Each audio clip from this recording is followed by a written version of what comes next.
Imagine-toi un immeuble banal dans un petit village russe, une après-midi tranquille, une fenêtre entrouverte et soudain une main d'enfant qui pousse, une chute vertigineuse de 12 mètres, un cri, puis le silence.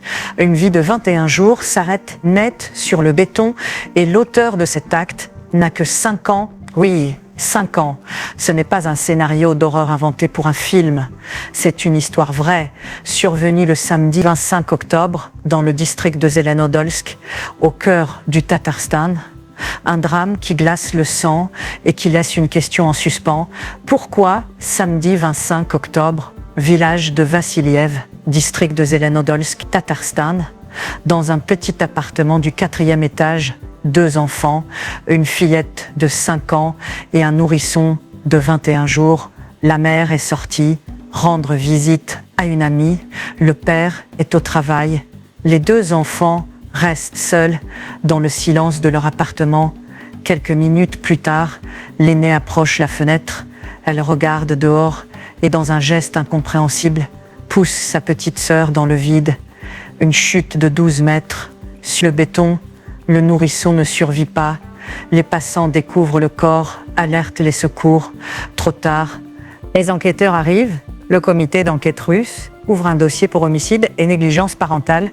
L'appartement paraît ordinaire. Un salon modeste, une fenêtre entrouverte, un berceau posé près du mur.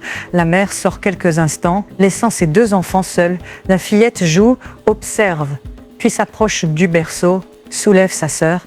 Elle marche vers la fenêtre, s'arrête, regarde dehors et pousse. Le nourrisson traverse l'air. 12 mètres plus bas, l'impact brutal. Les voisins hurlent, un cri déchire. La cour, les secours arrivent. Trop tard, le bébé est déclaré mort sur place. La police installe un périmètre. Le corps est transporté pour autopsie. Et la Russie entière découvre une tragédie. Le choc est national. Les médias russes parlent d'un drame inimaginable. Les réseaux s'enflamment. Comment une fillette de 5 ans peut-elle faire ça? Où étaient les parents? Les autorités locales réagissent. Mikhail Afanassiev, chef du district de Zelenodolsk, déclare « J'exhorte tous les parents à être vigilants. Ne laissez jamais vos enfants seuls. » Selon les premiers éléments, la mère serait partie rendre visite à une amie. Elle aurait laissé les 2 enfants sans surveillance. Le père était absent au travail.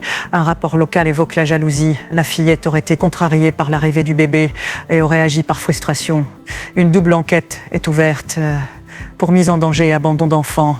La mère risque plusieurs années de prison pendant que la Russie s'interroge sur la solitude de ses familles. Ce drame n'est pas seulement une tragédie familiale, c'est un miroir qui reflète une faille sociétale profonde. Première faille, la surveillance.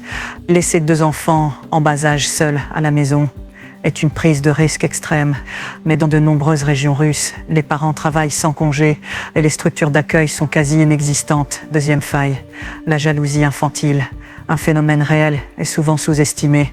À 5 ans, un enfant peut ressentir une exclusion brutale quand un nouveau-né arrive, sans explication, sans préparation. La frustration peut devenir incontrôlable. Troisième faille, la réaction de la société. Ce drame pose la question de la responsabilité collective. Comment prévenir? Comment accompagner? Comment protéger? Les chiffres officiels sont alarmants. Des dizaines d'enfants meurent chaque année en Russie dans des accidents domestiques, souvent liés à la négligence ou à la pauvreté. Face à cela, les autorités appellent à la vigilance. Mais dans un pays vaste, où les familles sont souvent isolées, la prévention reste un défi.